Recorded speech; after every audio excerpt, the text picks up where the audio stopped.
आप कर लो, इधर बहुत सब्जी वाले निकल रहे हैं इस टाइम। कोई बात नहीं।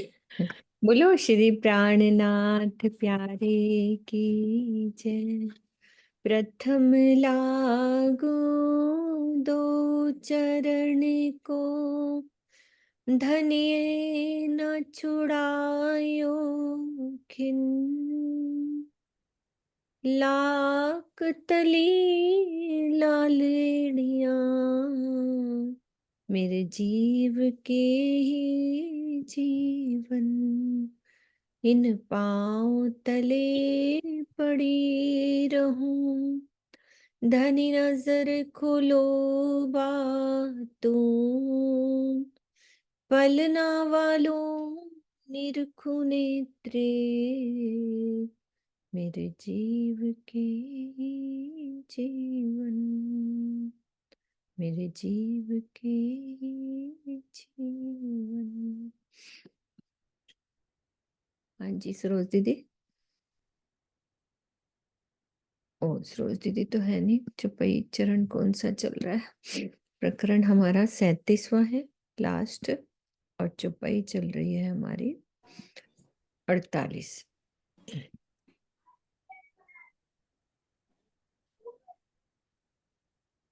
पीछे जोग माया को भयो पतन, तब नींद रही अक्षर संयन। ब्रिज लीला सो बांधी सुरत, अखंड भई चढ़ आई चित्त।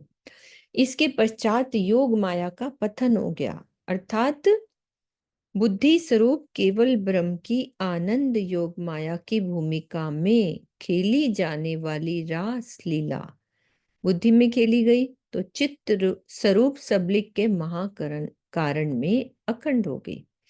यद्यपि इस लीला में सखियां तथा अक्षर ब्रह्म को अपार प्रेम और आनंद का अनुभव हुआ था, किंतु मूल घर के प्रति उनके मन में अज्ञानता, अनभिज्ञता थी। अक्षर ब्रह्म ने जागृत अवस्था में ब्रिज लीला का ध्यान किया, जिससे वो सबलिक के कारण में अखंड हो गई। तो ब्रिज कहाँ अखंड हो गई? सबलिक के कारण में। और रास कहाँ हो गई? सबलिक के महाकारण में। ठीक है। अक्षर चित्त में ऐसो भयो, ताको नाम सदा शिव कहो। ब्रिज रास दो ब्रह्मांड, ए ब्रह्म लीला भई अखंड। इस प्रकार अक्षर ब्रह्म के चित्त में ब्रिज लीला के अखंड हो जाने से उनका, यानी कि जो सबलिक का नाम था, वो सदाशिव चेतन पड़ा। ठीक है। उनका नाम ये पड़ गया ब्रिज लीला के अखंड हो जाने से। और ब्रिज और रास की ये दोनों लीलाएं ब्रह्म लीला कही जाती हैं, जो कि योग माया के ब्रह्मांड में अखंड हो गई, जो आज भी हो रही हैं। ब्रज रास लीला दो माहे, दुख तामसियों देखा नाहे। प्रेम प्यासो ना करे अंतर, तो ए दुख देखे क्यों कर। और ब्रिज और रास की लीला में तामसी सखियों ने दुख का कोई अनुभव ही नहीं किया। उन्होंने प्रेम की राह में अपने और धनी के बीच में किसी भी प्रकार की मायावी बाधा नहीं आने दी। तो ऐसी स्थिति में भला उन्हें दुख का कैसे सता सकता था? अब कारण बताएंगे क्यों ये जागने का खेल बना, कि उन्हें तो कोई दुख का पता ही नहीं चला ना, तामसी सखियों का। तो क्या कह रहे हैं कि कछुक हमको रयो अंदेश, सो राखे नहीं धनी लवलेस। ता कारण ए भयो सुपन, ये जो जागने का ता कारण ए भयो सुपन, हुए हुक्मे 14 भवन।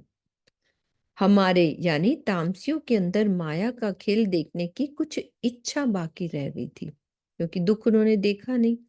धामधनी हमारी नाम मात्र की भी इच्छा अधूरी नहीं रहने देना चाहते, इसीलिए उनके आदेश से 14 लोक का ये स्वप्नवत ब्रह्मांड बना। तो ये वाला ब्रह्मांड इसीलिए बना। ठीक है। काल माया को ये जो इंड उपजो, और जाने सोई ब्रह्मांड।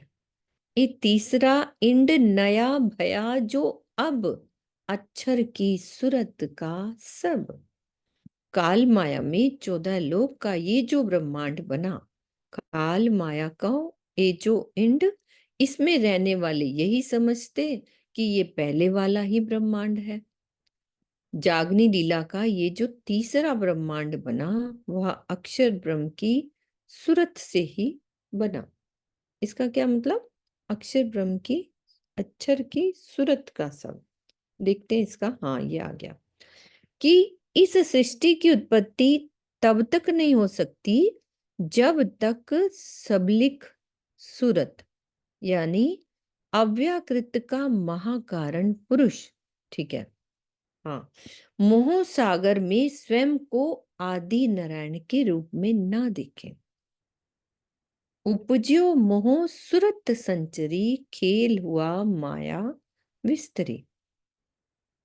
सबलिक का जो महाकारण है वो क्या होता है? अव्याकृत, सॉरी, सबलिक की सूरत का क्या मतलब है? अव्याकृत का महाकारण। मोह सागर में स्वयं को आदि नारायण के रूप में ना देखें तब तक इस ब्रह्मांड की उत्पत्ति हो ही नहीं सकती। तो इसकी चुपाई भी है, उपज्यो मोह सुरत संचरी, खेल हुआ माया विस्तरी का कथन यही सिद्ध करता है। और प्रतिबिंब की लीला का आनंद लेने के लिए बेहद मंडल से वेदों द्वारा धारण की गई वेद ऋचा सखियां तथा कुमारिकाओं के जीवों की प्रतिबिंब रूप सखियां इस खेल में आई। इसीलिए इन सखियों को अक्षर की सुरत रूप सखियां भी कहते हैं। इसीलिए कहते हैं अक्षर की सुरत रूप सखियां।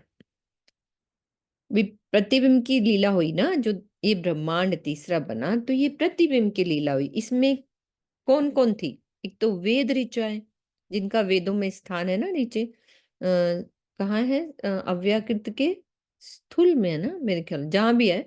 वेद ऋचा सखियां थी, उन्होंने भी देखा, उन्होंने भी महसूस किया कि अरे ये मतलब कि उनको वो आवाज सुनाई दी, तो उनका दिल किया कि हम भी ये खेल देखें। तो उनके लिए, उनको भी ये वेद ऋचा सखियों को भी मतलब उन्होंने बोला कि हाँ, आपको भी ये सुख दिया जाएगा। तो प्रतिबिंब की सखियों में जो 36,000 का मेला हुआ ना, उसमें वेद ऋचा कितनी थी? ये 12,000, और कुमारिका 24,000 थी। तो ये प्रतिबिंब की लीला हुई ये। तो इसीलिए इनको सखियों को अक्षर की सुरत रूप सखियां भी कहते हैं। यही है ना ठीक है ना सुनीता दीदी? हाँ जी, हाँ जी। याही सूरत की सखियां भई, प्रतिबिंब वेद ऋचा जो कही, जाको कयो ऊधो ज्ञान जोगारम, सो क्यों, सो क्यों माने प्रेम लीला प्रतिबिंब। अब अक्षर ब्रह्म की उसी सूरत से, वही सूरत से कौन सी हुई? 24,000 कुमारिकाओं के जीवों की प्रतिबिंब रूप सखियों तथा 12,000 वेद ऋचा सखियों का इस संसार में आगमन हुआ। उद्धव जी ने इन्हीं सखियों को निराकार ब्रह्म का उपदेश देकर योग साधना के लिए कहा था। कि वो मथुरा चले गए थे उनको छोड़ के कृष्ण, तो उद्धव के हाथ संदेश भेजा, तो उन्होंने उनको योग साधना करने के लिए कहा सखियों को। तो भला प्रेम से परिपूर्ण प्रतिबिंब लीला 7 दिन गोकुल की और 4 दिन मथुरा में भाग लेने वाली सखियां उनके शुष्क ज्ञान को कहाँ स्वीकार करने वाली थी? कुमारिका सखियां तो रास में चली गई थी, किंतु अब और समझा रहे हैं, उनके जीव ब्रिज लीला में अखंड हो चुके थे। ये जीव ही इस नए ब्रह्मांड में 24,000 प्रतिबिंब की सखियों के रूप में अवतरित हुए। कुमारिका सखियां तो रास में चली गई थी। याद है कि एक एक ब्रह्म सृष्टि के ऊपर दो दो सखियां जब रास खेली थी तब, लेकिन उनके जीव कहाँ थे? उनको ब्रिज में अखंड कर दिया था। तो ये जीव वही वाले जो जीव की जो सुरता बिठाई ना इस नए ब्रह्मांड में 24,000 प्रतिबिंब की सखियों के रूप में अवतरित हुए। तो अव्याकृत के महाकारण, उसी को सबलिक का स्थूल कहते हैं, उसमें प्रतिबिंबित रास लीला के श्री कृष्ण के निर्देश पर वेदों ने भी 12,000 सखियों का रूप धारण किया, जिन्हें क्या कहते हैं? वेद ऋचा सखियां कहते हैं। तो इस प्रकार पूर्व ब्रह्मांड की तरह ही 36,000 सखियां हो गई। कि जैसे ब्रिज में जब हम आए थे ना, तो 36,000 का ही तो मेला लगा था, 24,000 ईश्वर सृष्टि और हम 12,000। अब प्रतिबिंब की जब लीला हुई तो कैसे 36,000 हुई, है ना? तो वो 36,000 पूरी हो गई, जिसमें वेद ऋचा 12,000, जो ब्रह्म शिष्टियों के 12,000 तन थे, वो प्रतिबिंब की लीला में वेद ऋचा के 12,000 हो गए और 24,000 कुमारिका सखियों के हो गए। तो वैसे ही सेम 36,000 सखियां हो गई और किसी को पता ही नहीं चला कि नया ब्रह्मांड बन गया। तभी तो ये चौपाई में आया ना, सो क्यों माने प्रेम लीला प्रतिबिंब, क्योंकि सेम ही प्रतिबिंब की लीला हुई। हाँ जी वीना दीदी। ये वाला दोबारा पढ़ो। हाँ पढ़ लेती हूँ कि अपना मेन क्वेश्चन ये आ रहा है, ये तीसरा इंड नया भया जो अब जो तीसरा इंड कौन सा बना, आप साथ साथ बोलते जाओ वीना दीदी, कौन सा बना? इसमें कौन सी ये लीला? जागने वाला ना, हाँ, इसमें कौन सी लीला हुई? इसने प्रतिबिंब। जागृत बुद्धि की हुई ना, हाँ, प्रतिबिंब की लीला हुई ना सबसे पहले, प्रतिबिंब की भी।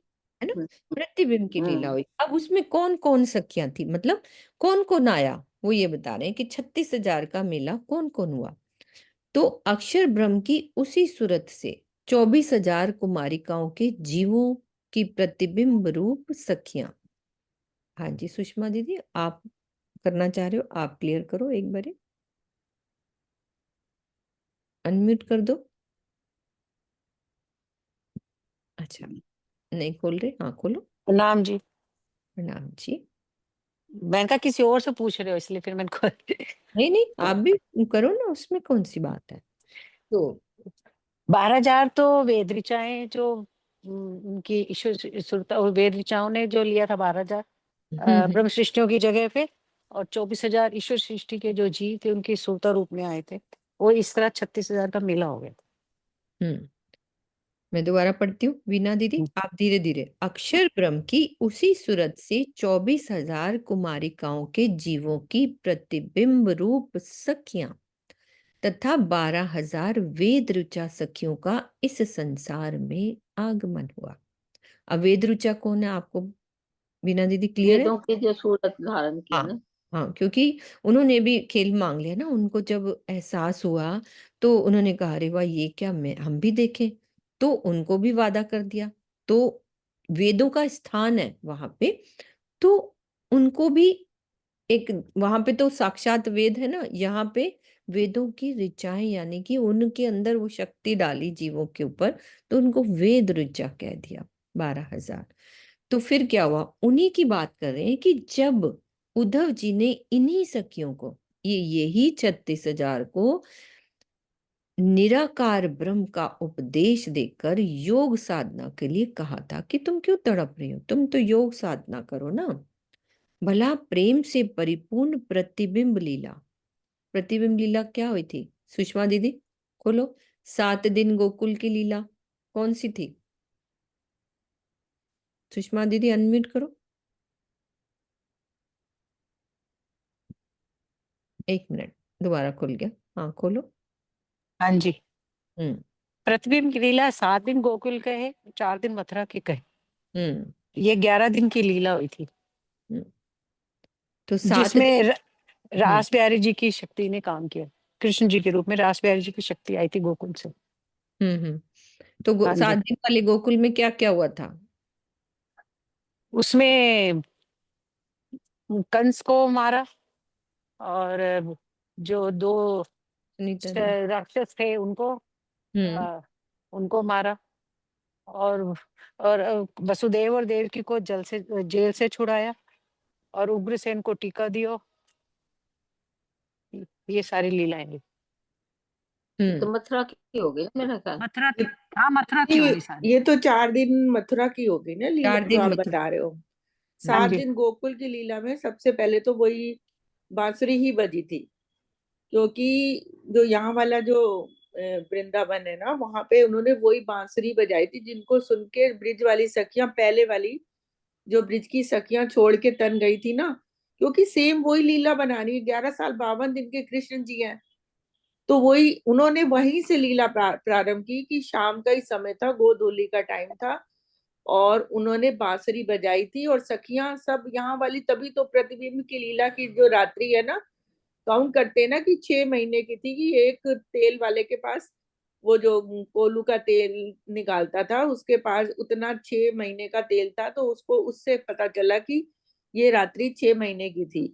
वो जो यहाँ पे वो फिर रास खेली गई, वो प्रतिबिंब वाली रास यहाँ पर खेली गई, और रास खेलने के बाद फिर वो लोग अपने घर गई और अपने पतियों के पास हो गई। तो सुबह पतियों ने देखा कि ये तो वही है, मेरे पास सोई हुई है, लेकिन वही है प्रतिबिंब वाली जो कुमारिका सखियां थी, उनको थोड़ा थोड़ा याद था, क्योंकि उनके जीवों ने वहां पे तन छोड़ते हुए देखा था सखियों को पहले वाले ब्रिज में, कि इसलिए, और वही जीवों की सुरता यहाँ पे आई है, तो उनको थोड़ा थोड़ा याद था कि हम कहाँ थे, हम तो अभी अखंड रास खेल के आए हैं, और अब देखा तो इस ब्रह्मांड में हम यहाँ पर सोए हुए हैं। और वो भी उनको क्यों याद दिलाया गया, क्योंकि असल की नकल, जब असल की कोई चीज बतानी हो तो नकल होती है ना, उसकी नकल होती तो असल भी होती है। तो सारी दुनिया को ये बताना था उन्होंने कि असल की रास कहीं और हुई है, इस ब्रह्मांड में नहीं हुई है। तो उनको थोड़ा थोड़ा कंफ्यूजन था, मतलब संशय था कि अभी तो हम रास खेल के आए थे, इतने आनंद में थे, और अभी हम यहाँ पे हैं, मतलब उनको ना पूरा याद आ रहा था, लेकिन थोड़ा थोड़ा याद आ रहा था। तो 7 दिन तो वही गोकुल वाली जो पहले वाली ब्रिज की लीला थी, उसी तरह से माखन चुराना। ब्रिज की हाँ हाँ, ब्रिज वाली, मतलब वही माखन चुराना, कृष्ण जी का बांसुरी बजाना, और सखियों का अपना उनके साथ रास लीला करना, मतलब उनको यमुना तट पे जाना, और इस तरह से वही लीलाएं होती थी।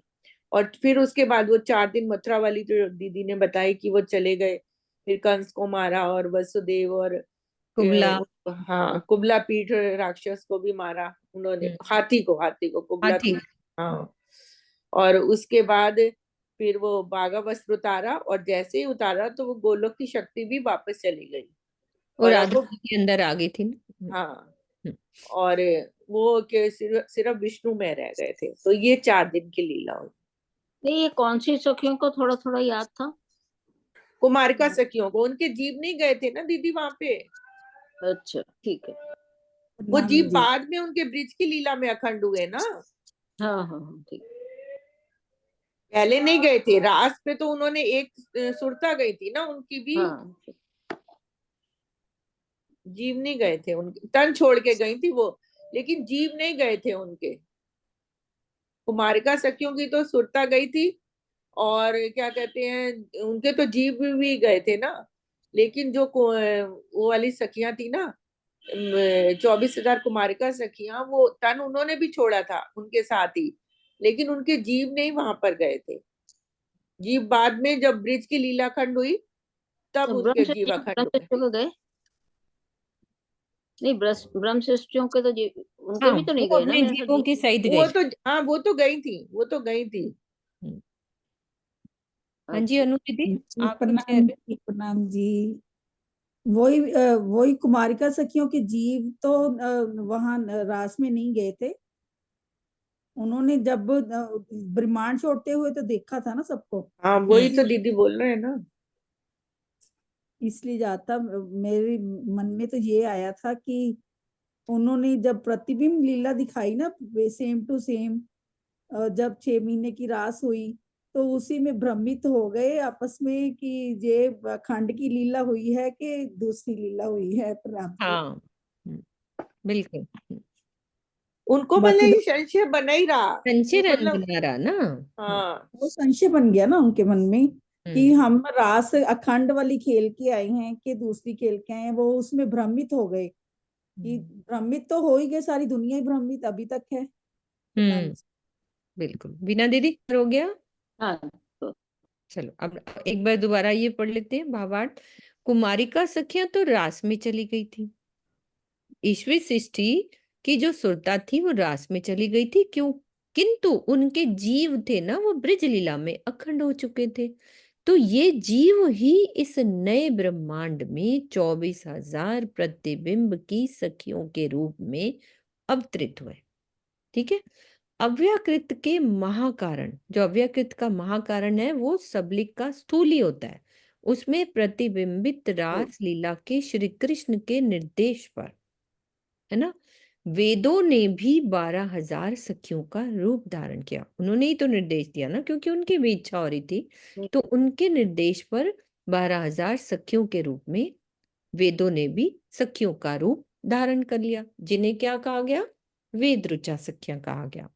तो इस प्रकार पूर्व ब्रह्मांड, यानी ये जैसे हम पहली बार आए थे उसी ब्रह्मांड की तरह ये तीसरा ब्रह्मांड 36,000 सखियों का हो गया। और किसी को भी पता नहीं चल सका कि ये तो सेम टू सेम बना दिया ना कि ये नया ब्रह्मांड है। ठीक है। जो ऊधो ने दई सिखापन, सो मुख पर मारे फेर वचन, याही विराम में छोड़ी दे, सो पहुंची जहां स्वरूप उसने। उद्धव जी ने इन सखियों को ज्ञान का जो उपदेश दिया, उसे उन्होंने उनके मुख पे ही दे मारा, अर्थात उनकी किसी भी बात को स्वीकार नहीं किया। और फिर 100 वर्षों तक श्री कृष्ण जी के विरह में तड़प तड़प कर उन्होंने अपना शरीर छोड़ दिया, और वे वहां पहुंच गई जहां उनके प्रीतम श्री कृष्ण जी अखंड प्रेम की लीला करते हैं। वहीं तो वेद ऋचाओं के जो थे वो वही, जो जहां से आया था ना वो वहीं पहुंच गए। उनके जब शरीर छोड़ा तो वापस वहीं वो पहुंच गए। ठीक है।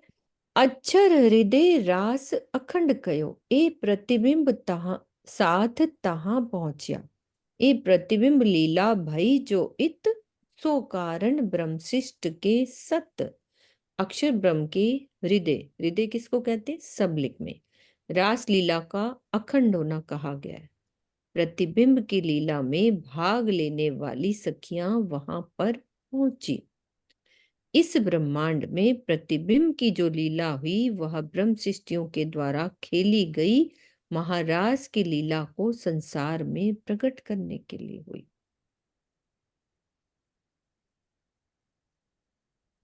सबलिक के महाकारण में सबको पता है रासलीला अखंड है, और उसका प्रतिबिंब सबलिक के स्थूल यानी अव्याकृत के महाकारण में भी पड़ा।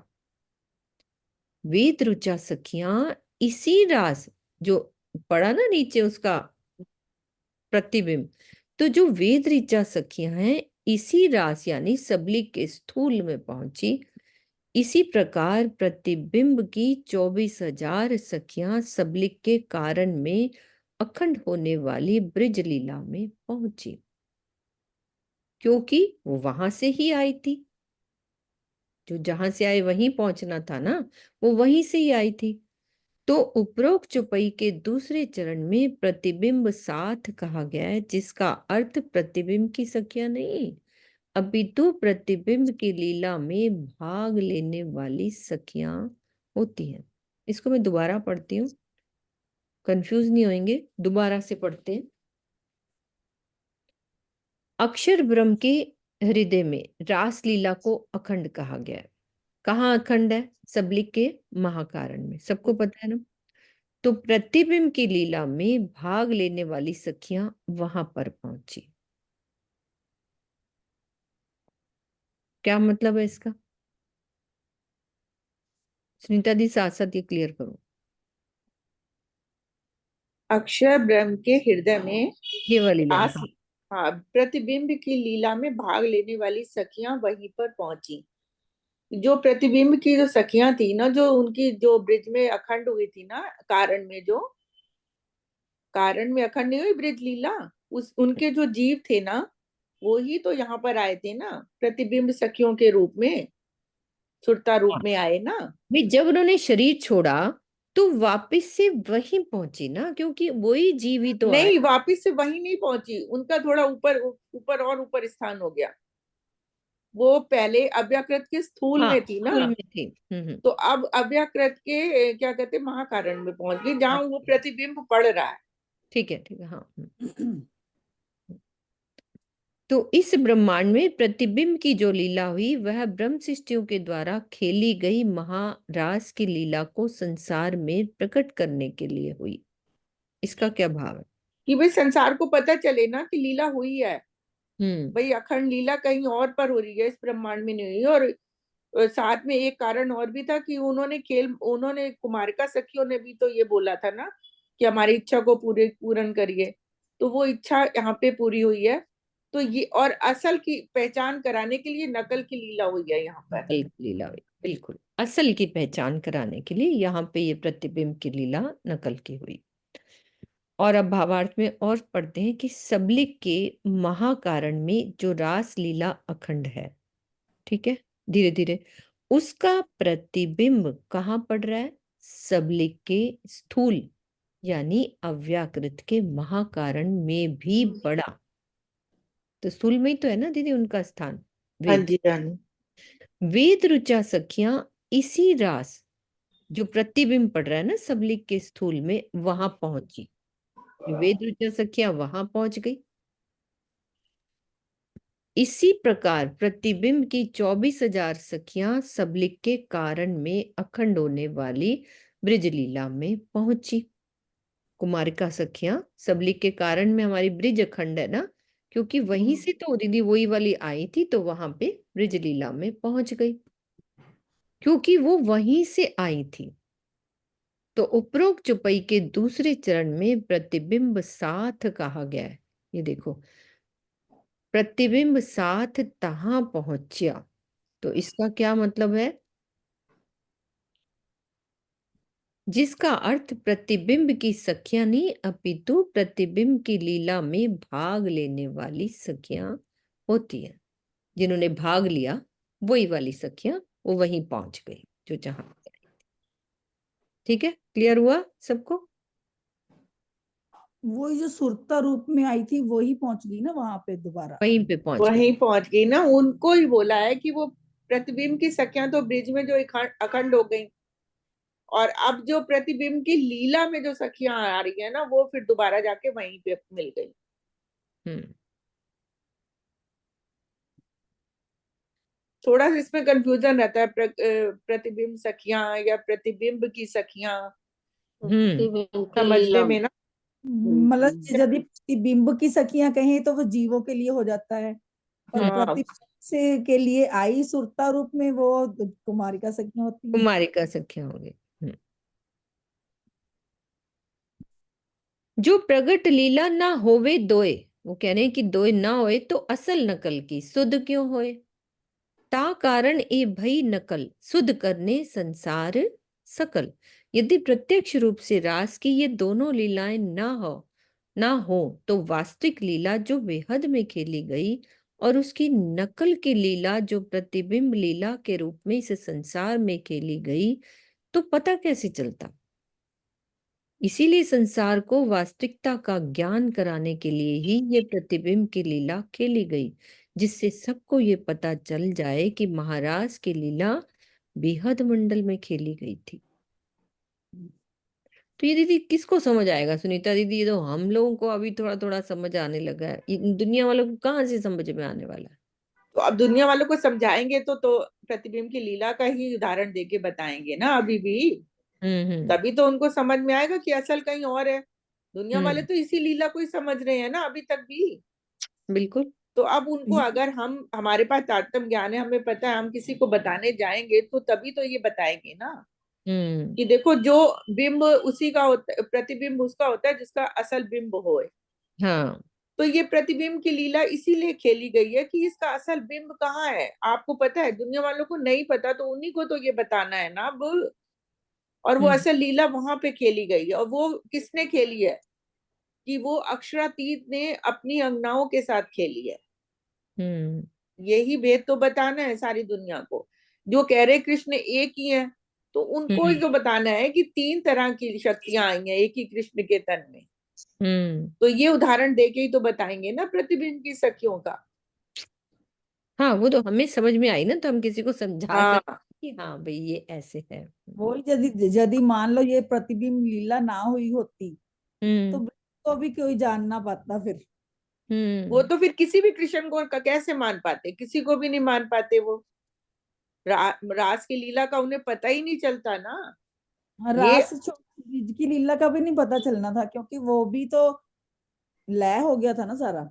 हाँ, कहाँ, हाँ लई हो गई थी ब्रिज, यहाँ से तो वो लय का भी तो दीदी, वो तो लय का तो हमें पता है ना। नहीं जैसे सारी दुनिया उस कृष्ण को तो जानती है ना, कि ब्रिज में वही कृष्ण जी की वो द्वापर युग में कृष्ण जी आए, ये तो सारी दुनिया ही जानती है ना।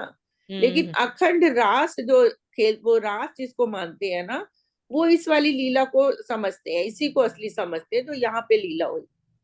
तो उनको ये समझाना है कि अखंड रास अलग जगह पे हुई है, योग माया के ब्रह्मांड में। धरती तीर्थ ब्रह्मांड से अलग हो, कि ना वो इस ब्रह्मांड में हुई है, ना वो परम धाम में हुई है, वो अलग योग माया के ब्रह्मांड में हुई है। बिल्कुल।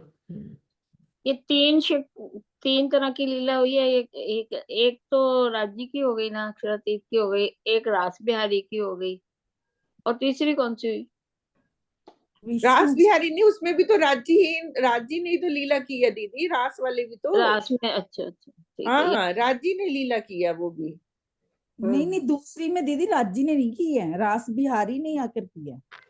नहीं, ये प्रतिबिंब वाले की बात हो रही है ना दीदी, नीचे। नहीं नहीं, ये वो रास। कृष्ण की 3 लीला कर रहे हैं दीदी, तीन तीन, हाँ, जो तीन शक्तियां हैं। 3 शक्तियां, कृष्ण की 3 लीला हाँ, वो लेकिन जो तीन का असल रास पूछा। हुई है ना, वो तो राज्य के आवेश में राजी की। ने करी है। हाँ, वो तो राज्य ने की है। नहीं, पहली वाली राज्य ने करी है, दूसरी वाली राज्य ने थोड़ा करी है। दीदी रास जो योग माया के ब्रह्मांड में खेली गई है। नहीं नहीं, रास तो योग माया में खेली गई है ना। रास वाला जो 3 लीलाओं में रास वाली लीला नहीं आती नहीं ना। आता ना नहीं, दीदी। उसमें तो नहीं आती, उसमें तो हम्म। नहीं आती है वो तो। तो बस वो ये ये पूछ रही है बीना दीदी, कृष्ण की 3 लीलाओं में कौन कौन अलग ले, हाँ, अगर हाँ, उसमें तो दो यही लीला है। उसमें है ना, इसमें रास बिहारी की आएगी वो दूसरी रास लीला। बिहारी की। वहां पे ना रास बिहारी की आएगी, और हाँ यहाँ जी। पर जो अब है। वो अब तीसरी वाली दीदी पूछ रहे हैं ना, तीसरी वाली विष्णु की अनु थी। दीदी आप दोहरा दो तीनों लीलाएं। हाँ जी, पहली लीला तो थी ना राज्य के साथ, जो हम 11 साल 52 दिन तो ब्रिज हाँ, वाली। और दूसरी लीला जो प्रतिबिंब लीला में आए, रास बिहारी जी आए ना, 11 दिन की लीला खेली 11 उन्होंने। दिन की। अच्छा और उसके बाद वाली जो 125 वर्ष पूरे करते हैं ना, 112 वर्ष में, मथुरा हाँ, वाली। वो तो विष्णु की थी। वो अच्छा, ठीक है। वो विष्णु रह गए ना खाली, जब वो छोड़ विष्णु के में रह गए गए थे, हाँ हाँ। ना, वो बागा वस्त्र उतार दिए तो फिर वो खाली विष्णु रह गए, तो वो विष्णु की हो गई। तो कृष्ण नाम की 3 लीलाएं हो गई, ठीक मतलब कि तन तो उनके दुनिया के हिसाब से तन तो एक ही रहा ना, जन्म से है। लेकर। हाँ। हाँ, भाई नाम तो एक ही रहा ना, अब शक्तियां अलग उनके अलग हो साथ गई। एक ही रहा, हमारे लिए तो 11 साल के बाद बदल गया ना, 11 साल बदल 52 गया, दिन। हाँ हमारे लिए बदल गया। तो सखियों के ब्रिज से रास में जाने के पश्चात ही इस ब्रह्मांड का प्रलय कर दिया था। इसीलिए इस ब्रह्मांड में कोई भी ऐसा नहीं था ये जान सकता कि महारास कहाँ पर हुई थी। यही बात क्लियर कर रहे हैं। प्रतिबिंब की लीला होने से ये प्रमाण मिल जाता है कि वास्तविक लीला कहीं और हुई थी, है ना। सारे अर्थ तब होवे सत, जो प्रगट लीला दो होवे इत। याही इंड में श्री कृष्ण जी भये, सो 11 दिन ब्रिज मथुरा रहे। यदि ताटम वाणी के प्रकाश में दोनों लीलाओं का स्पष्ट ज्ञान इस संसार में प्रकट हो जाए, तभी सारे अनसुलझे हुए रहस्यों का सत्य ज्ञान विदित हो सकता है। इसी संसार में श्री कृष्ण जी हुए, जिन्होंने 7 दिन गोकुल में तथा 4 दिन मथुरा में लीला की। दिन 11 ग्वालो भेष, तिन पर नहीं धनी को आवेश। अच्छे से धीरे से समझेंगे वीना दीदी। दिन 11 ग्वालो भेष, तिन पर नहीं धनी को आवेश। 7 दिन गोकुल में रहे, 4 दिन मथुरा के कहे।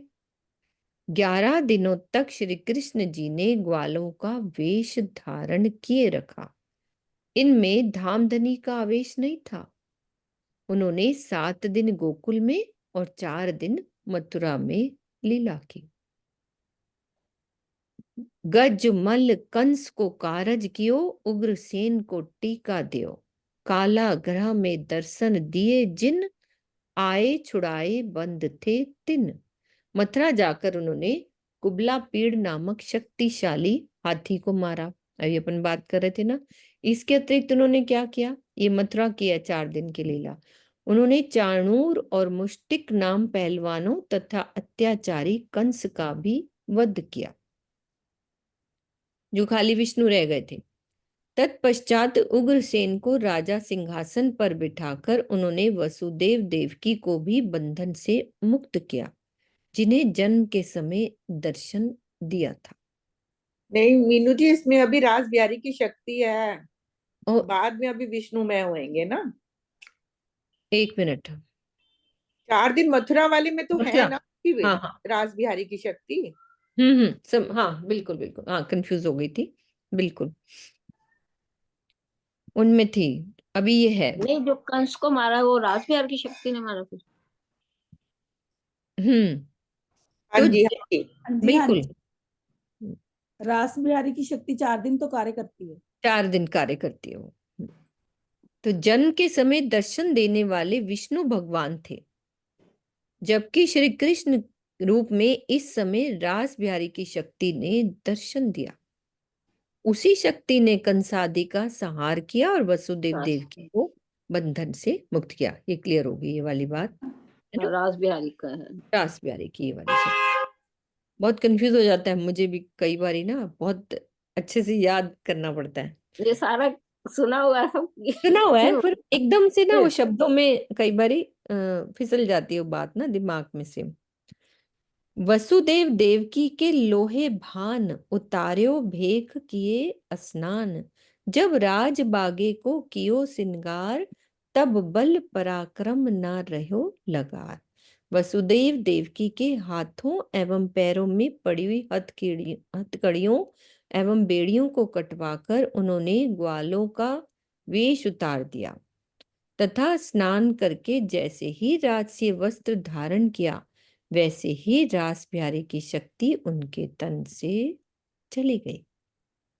ठीक है, अब उनमें अखंड धाम की कोई भी शक्ति नहीं रही, वो खाली विष्णु हो गए। आए जरासिंध मथुरा घेरी सही, तब श्री कृष्ण जी को अति चिंता भई। यूं याद करते आया विचार, तब कृष्ण विष्णुमय भय निर्धार। जब जरासिंध ने अति विशाल सेना लेकर मथुरा पर आक्रमण किया, तब श्री कृष्ण जी को अत्यंत चिंता हुई, क्योंकि उन्हें यह भली भांति ज्ञान था कि इस समय वो शक्तिहीन है। अपने स्वरूप का चिंतन करते ही उन्हें यह बोध हो गया कि वे तो विष्णु के अवतार हैं। तब विष्णु भगवान की संपूर्ण शक्ति उनके अंदर प्रविष्ट हो गई। वो 16 कले का आ गया ना, कि वो शक्ति उनके अंदर पूर्ण शक्ति आ गई और निश्चित रूप से इस समय श्री कृष्ण रूप में मात्र विष्णु भगवान ही रह गए थे। तब बैकुंठ में विष्णु ना कहे। कल कौन क्वेश्चन वो कर रहे थे ना कि बैकुंठ में विष्णु नहीं कहे। इत 16 कला संपूर्ण भय, याद इनथे भयो अवतार, ए प्रगट वचन देखो विचार। तो हे साथ जी, यदि आप भागवत के प्रत्यक्ष वचनों को देखकर विचार करें तो ये स्पष्ट होगा कि उस समय बैकुंठ में भगवान विष्णु नहीं थे, बल्कि वे श्री कृष्ण जी के रूप में 16 कला संपन्न पूर्ण अवतार हो गए। इसी दिन से विष्णु रूप श्री कृष्ण के अवतार की लीला प्रारंभ होती है। शिशुपाल की जोत वैकुंठे गई, समाई श्री कृष्ण में तित न रही। आउध अपने मंगाए के लिए, कई बिद जुद असुरों सो किए। युधिष्ठिर के राजसूय यज्ञ में शिशुपाल के द्वारा अपशब्दों से बार बार संबोधित किए जाने पर श्री कृष्ण ने उनका वध कर दिया। शिशुपाल के जीव की ज्योति बैकुंठ गई, किंतु वहां भगवान विष्णु के न होने से वापस आकर श्री कृष्ण जी में प्रवेश कर गई। विष्णु रूप श्री कृष्ण जी ने बैकुंठ से अपने अस्त्र शस्त्र शंख चक्र गदा आदि मंगवाए और असुरों से अनेकों युद्ध कर पृथ्वी का भार हरण किया। तो जब जीव आदि नारायण की चेतना के संकल्पिक प्रतिभास रूप हैं तो उन्हें आदि नारायण में ही विलीन होना उचित है, विष्णु में नहीं। सारी सृष्टि में आदि नारायण एक ही है, जबकि विष्णु असंख्य हैं। तो बेहद वाणी में स्वयं विष्णु भगवान शिव जी से कहते हैं कि और ब्रह्मांड की वार्ता क्यों पाइए इन ठोर। ऐसी स्थिति में प्रत्येक ब्रह्मांड के जीवों का आदि नारायण में लीन न होकर अपने अपने ब्रह्मांड के विष्णु में लीन होना युक्ति संगत प्रतीत नहीं होता। ऐसा प्रतीत होता है कि चौपाई का उक्त कथन श्रीमद् भागवत से उद्धृत है, जिसमें वैष्णवों ने अपनी सांप्रदायिक विचारों को थोपा है। इसे श्रीमुखवाणी का व्यक्तिगत कथन नहीं मानना चाहिए कि वो वापिस आए और उसमें लीन हो गए। तो ये भागवत के विचार हैं, ये श्रीमुखवाणी के कथन नहीं है, ऐसा कह रहे हैं। और यदि मतलब ऐसा, उन्होंने भागवत के अनुसार बता दिया ना। हाँ, कि ये भागवत के अनुसार है। वो कह रहे हैं ऐसा हो नहीं सकता कि वो विष्णु में लीन हो जाए, क्योंकि आदि नारायण के जीव हैं तो उसी में जाने चाहिए ना। तो यदि ऐसा कहा जाए कि पूर्व काल में बैकुंठ में भगवान का पार्षद होने के कारण ही उन्होंने अपने स्वरूप में उसे विलीन कर लिया तो ठीक है, अन्यथा श्री कृष्ण जी के द्वारा लाखों असुर मारे गए, किंतु सभी के इस प्रकार से श्री कृष्ण जी में लीन होने का वर्णन नहीं आता। भाई उनमें लीन नहीं हुए, अभी तो भागवत में लिखा हुआ है, इसीलिए यहाँ वाणी में उन्होंने लिख दिया, लेकिन ये भागवत के अनुसार है। मथुरा द्वारका लीला कर जाए पहुंचे विष्णु बैकुंठ घर। अब मूल सखियां धाम कीजे तिन फेर आए धरी इत दे। मथुरा एवं द्वारिका में 112 वर्ष तक लीला करने के बाद भगवान विष्णु पुनः अपने बैकुंठ धाम चले गए। अब इस जागनी ब्रह्मांड में परम धाम की ब्रह्म सृष्टियों ने पुनः आकर मानवीय तन धारण किया। कितने टाइम लग गया ना दीदी, ये प्रतिबिंब की लीला चली तब तक सखियां नहीं आई थी ना, है ना।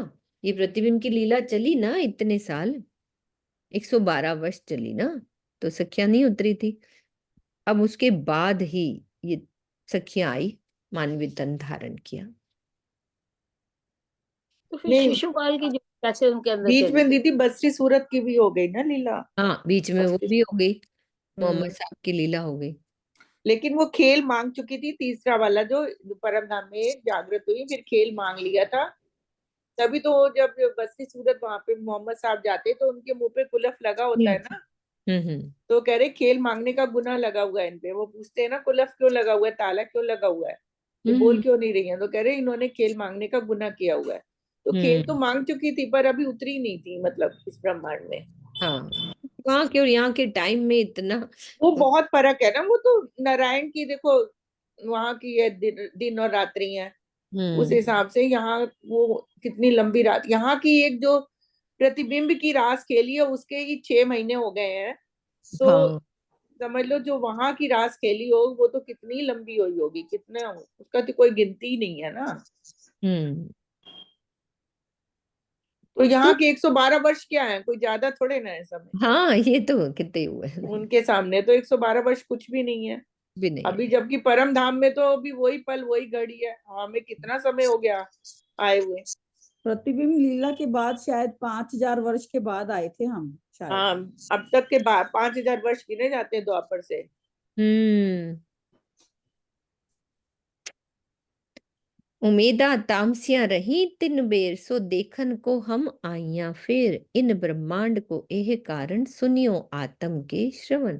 ब्रजरास में तामसी सखियों की माया का दुख देखने की इच्छा पूर्ण नहीं हो सकी थी, इसलिए हम सभी को इस मायावी खेल में पुनः आना पड़ा। हे साथ जी, इस ब्रह्मांड की रचना का यही मूल कारण है। आप इस तथ्य को अपनी आत्मा के कानों से सुनिए। रास खेलते उमेदा रहिया तित, सो ब्रह्म शिष्ट सब आइया इत। या में सुरत आई श्यामा जी की सार, मत्तु मेहता घर अवतार। रासलीला के समय तामसी सखियों में माया का दुख देखने की इच्छा अधूरी ही रह गई थी, इसलिए सभी ब्रह्मशिष्टियों को इस संसार में पुनः आना पड़ा। इसमें श्यामा जी की आत्मा ने मत्तु मेहता के घर जन्म लेने वाले श्री देवचंद जी के तन में प्रवेश किया। कुंवर बाई माता को नाम, उत्तम कायिथ उमर कोट गाम। आए श्री देवचंद जी नौतनपुरी, सुख सबों को देने देह धरी। श्री देवचंद जी ने सबको सुख देने के लिए ये मानव तन धारण किया था। उनकी माता का नाम कुंवर बाई था। सिंध के उमरकोट ग्राम में उत्तम कायस्थ कुल में उनका जन्म हुआ था। लगभग 26 वर्ष की अवस्था में नौतनपुरी आ गए थे। तो अभी यहाँ तक पढ़ते हैं सुंदर साथ जी, आगे कल पढ़ेंगे। चौपाई दोहराती हूँ मैं। कुंवर बाई माता को नाम, उत्तम कायिथ उमर कोट गाम। आए श्री देवचंद जी नौतनपुरी, सुख सबों को देने देह धरी। सुख सबों को देने देह धरी। सुंदर साथ जी, रात को 10 से 10:30 एक छोटा सा प्रोग्राम शुरू किया है। आपकी जैसी इच्छा हो आप आ सकते हो। एक किताब पढ़ रही है श्रीवास्तव जी की, श्रृंगार की। तो उसमें छोटा छोटा ही पढ़ेंगे, 15-20 मिनट पढ़ेंगे, ज्यादा नहीं, बस कि सोते वक्त थोड़ा श्रृंगार में ध्यान चला जाए। तो सुंदर साथ के आग्रह से प्रोग्राम शुरू किया है, तो आप आ सकते हो तो अच्छा है। ठीक है। अच्छा ये बताओ, शिशुपाल की जोत उसमें कैसे चली गई कृष्ण जी में? वो तो वो कह रहे हैं कि भाई आदि नारायण में करना चाहती है। हाँ, मतलब वो वही तो उन्होंने कहा कि ऐसा भागवत के अनुसार कहा गया है, ऐसा नहीं कि वो विष्णु में गई होगी, सब आदि नारायण में ही जाना है। बाद में क्लियर ही तो करा ना सुनीता दी, यही बात तो करी ना उन्होंने। हाँ जी, हाँ कोई जी, कि आदि नारायण तो एक ही होते हैं, चाहे असंख्य ब्रह्मांड बन रहे हैं लेकिन सबके आदि नारायण एक ही होते हैं। हम्म और उनकी उत्पत्ति, सारे जीवों की उत्पत्ति किससे हुई है? आदि नारायण से। तो वो आदि नारायण के अंदर ही जाएंगे ना। ये थोड़े ना अलग अलग ब्रह्मांडों के जीव, उस समय के जो ब्रह्मा विष्णु महेश तो असंख्य है, हर ब्रह्मांड के अलग ब्रह्मा विष्णु महेश है। तो उस जीव क्या, वो अलग जीव क्या, खाली उसी जीव का, ब्रह्मांड का जीव विष्णु में चला जाए, ये युक्ति संगत नहीं लग रहा, वो कह रहे हैं हाँ, स्वामी। ये सही नहीं लग रहा। अब हाँ, कह रही है, देखा जाए उन्होंने बता दिया। देखा जाए तो दीदी अपना युद्ध नहीं हुआ था जो अर्जुन और अपना पांडव और कौरवों में, तो उसमें तो असंख्य वही तो उन्होंने बाद में बताया कितने लोग मारे गए। अब सारे वो कृष्ण सारे उनके अंदर आने चाहिए थे, पर वो तो शो दिखने चाहिए थे ना, उसमें बताना चाहिए था, वो सारे उनके अंदर आ गए। वो सब आदि नारायण में ही गए। वो ही ना, वो नहीं जा नहीं सकते ऐसे।